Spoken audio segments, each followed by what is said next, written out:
On July 23rd, 2019, I released my first game on Steam. Time-traveling Navy SEAL Ninja Warrior is a VR action game where you travel through time to defeat the forces of evil. Now let's talk about what went right, what went wrong, and what I've learned.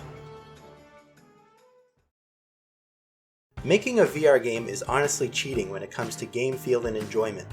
The core mechanics of climbing, shooting, stabbing, dodging, and sneaking are brought to new heights by letting the player actually perform these actions.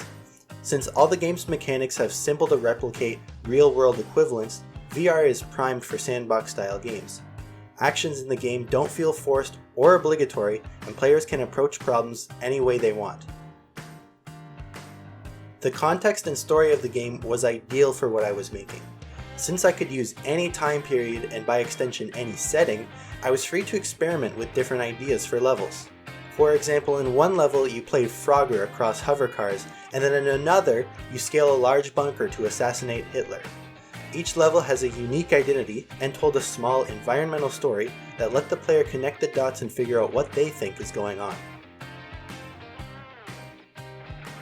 Marketing was not a major focus for this project, but despite this, I was able to build a small community of passionate players who were excited to play the game.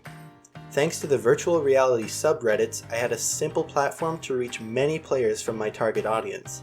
Currently, VR is an ideal niche for indie developers since players are used to smaller experiences and are hungry for more content.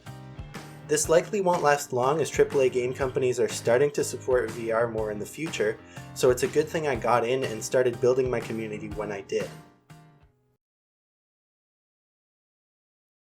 Anyone who played the alpha and beta versions of the game will agree that the game is much less buggy than it was before. But many bugs still remain. This was because of a naive motto I had during development. "I'll fix it later" was probably said at least once every time a new mechanic was implemented. It made sense at the time. Spending a long time fixing a small bug seemed like a waste of time and was discouraging. But continuing to expand mechanics on a broken foundation was foolish, and led to all sorts of problems, some of which were never fixed. During the designing phase, replayability was going to be a major part of the game. Levels are all able to be played in different ways, and players are rewarded with new weapons for playing either aggressively or by taking things slow. The issue is that these weren't necessary, and the game could be beaten without unlocking any of the other weapons, which was where a lot of the fun and replayability came from. A post-launch update added a bonus level which could be accessed once all of the weapons were unlocked, but it was too little too late. Only the most dedicated players unlocked all the weapons and really experienced the full game. Amateur Hour was practically written all over the game's marketing. Using art assets is obviously an extremely common practice in indie game development, but since the assets I used were highly stylized, it looked like many other indie VR games at the time. Many potential players were immediately turned off by the game as they simply assumed it was an asset flip. Additionally, my marketing materials were often made in a matter of minutes. I did this because I wasn't making the game for massive financial gain, and felt satisfied with the community of excited players I had built up to that point. But I suspect if I had put more time into making nice looking marketing material, more people would have given the game a chance. One final issue is the lack of Valve Index support. At the time, very few people had the Index, so not many people complained, but now that indexes are selling out because of Half-Life Alyx and Boneworks, featuring them prominently in their marketing materials, Index support will be mandatory for any upcoming VR projects.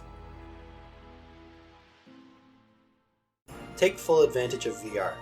Making a VR game is certainly more complex than making other games, but since simple mechanics are so much fun, and the market is so hungry for content and easy to reach, it's ideal for indie devs.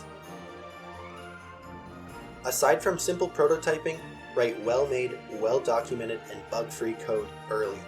It's better to waste a day perfecting something than to waste a week working around garbage code. Anytime a player closes your game could be the last. Make sure there is something that pulls them back. Showing what unlockable weapons are so that the player has something to work towards could be a simple way to encourage replays.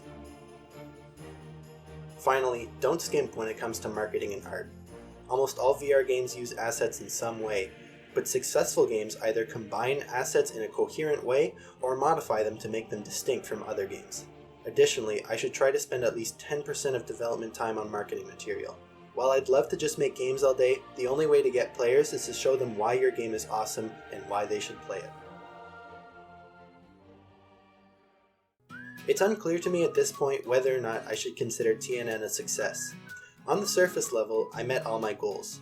I made a game that I'm proud of, I developed a small community of players, and met my short-term sales goals as I've sold around 250 copies of the game. But I can't help but feel like I can do better. But I guess that's just how everyone feels about their games. So on to the next project for me.